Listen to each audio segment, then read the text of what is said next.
Un bisou de Nouche. Le chat de mon voisin est amoureux d'une petite fille. Nouche, c'est un joli chat blanc, très doux et gentil comme tout. Il habite chez Monsieur Fiel, un locataire un peu grognon qui le gronde parfois et ne le laisse pas sortir beaucoup. Il a trop peur de le perdre ou qu'il se salisse. Mais Nouche, le chat blanc, n'ose pas approcher Elisabeth, la petite voisine. Il est timide et elle n'est jamais seule. Chaque jour, un monsieur chat bien habillé, l'air sévère, vient chez elle, rue Balzac, pour lui apprendre à lire dans des livres. Les jours où monsieur Fiel le laisse sortir, Nouche grimpe sur le dos de son ami l'âne. Du haut de son perchoir à quatre pattes, dans l'ombre de son arbre préféré, il écoute les leçons de monsieur chat.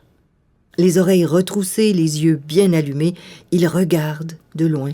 On dirait qu'il se laisse bercer par les histoires, hypnotisé. La queue pendante et la moustache frémissante. N'empêche que c'est comme ça que Nouche apprend à lire. C'est très rare pour un chat savoir lire, je sais, mais comme lui ne le sait pas, il ne s'en vante pas.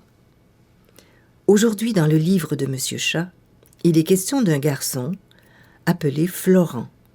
Il est amoureux d'une chatte. Ben tiens, c'est drôle ça.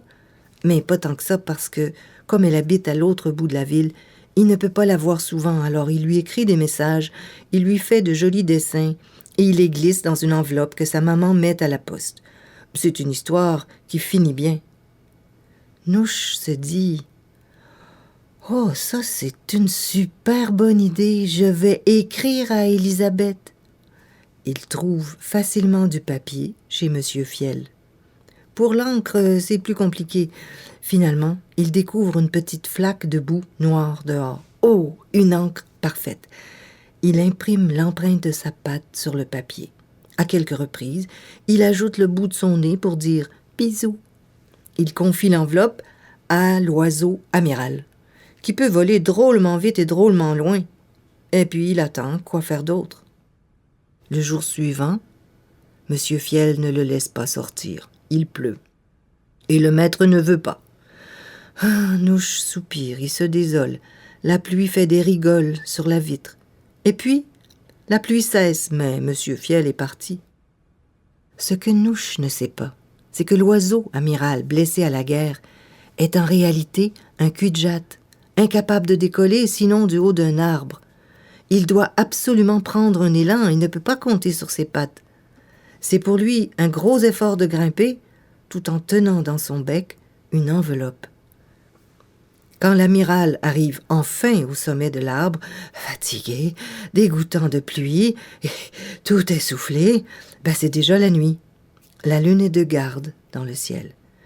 Et tout le monde sait que le vol de nuit est plus dangereux que le vol de jour.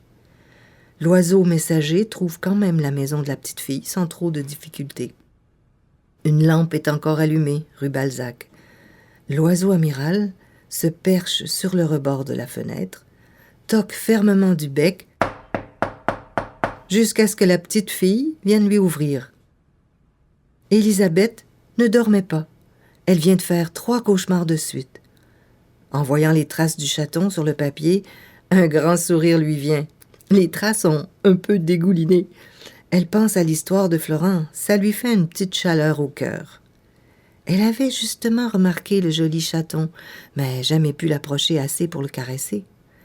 Et puis, voyant que l'oiseau amiral attend, elle prépare une réponse pour Nouche. Elle la met dans l'enveloppe qu'elle remet à l'amiral, qui décolle, sans difficulté cette fois.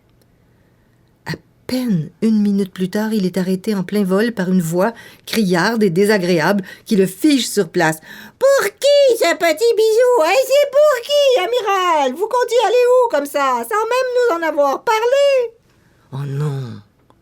C'est la 3e mémé du trio des sorcières bleues, la plus vilaine. Ce trio de mégères ne sort que la nuit. Elles vont tout gâcher, ces 3 sorcières sœurs. Elles causent autant de dommages qu'elles le peuvent à ceux qui s'aventurent dehors sans leur permission. C'est leur jeu préféré. Un jeu cruel dont l'amiral, qui commence à perdre de l'altitude, se serait bien passé. « Eh bien, je me promenais tout simplement, répond-il.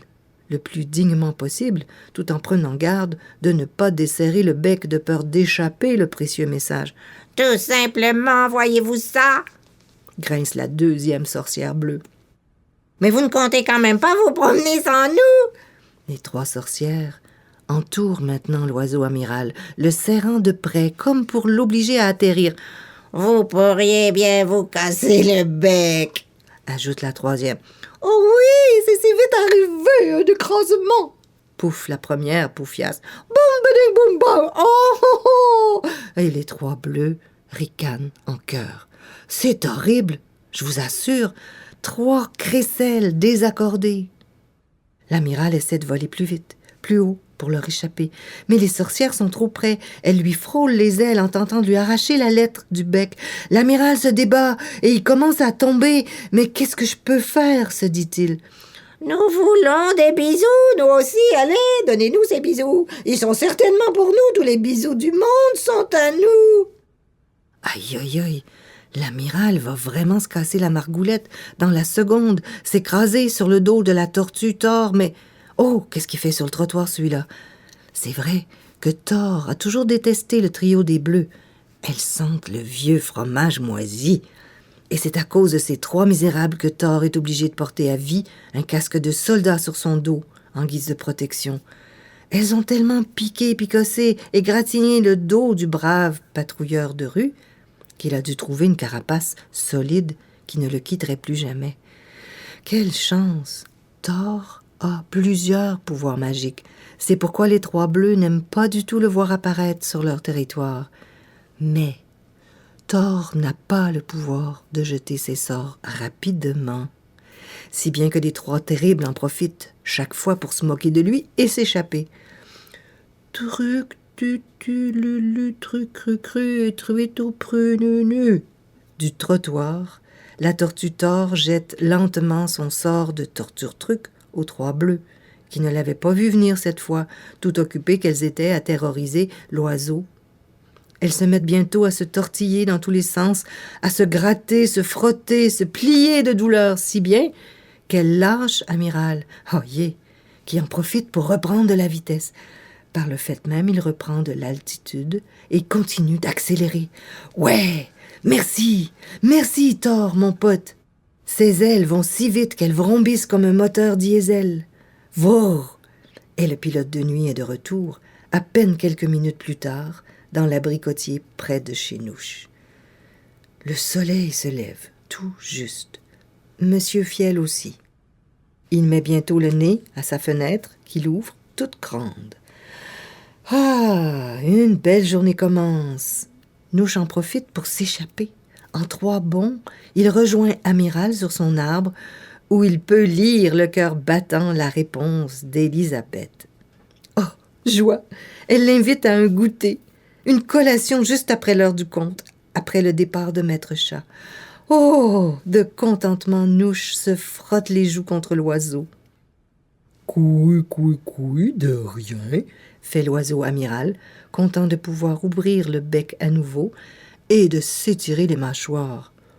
Merci, tellement de fois merci, ronronne Nouche en se roulant en boule, histoire d'attendre confortablement l'heure du plus merveilleux goûter à venir.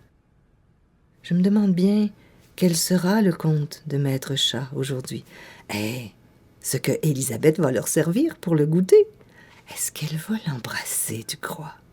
Je ferais bien de mettre mes lunettes, moi, si je veux voir la fin de cette histoire-là. Fin finaux.